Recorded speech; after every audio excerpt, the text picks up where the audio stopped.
Okay, so I just got the new axles put in.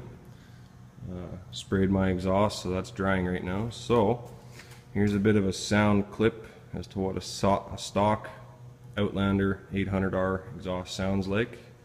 And then afterwards I'll install the HMF pipe and we'll see what that one sounds like.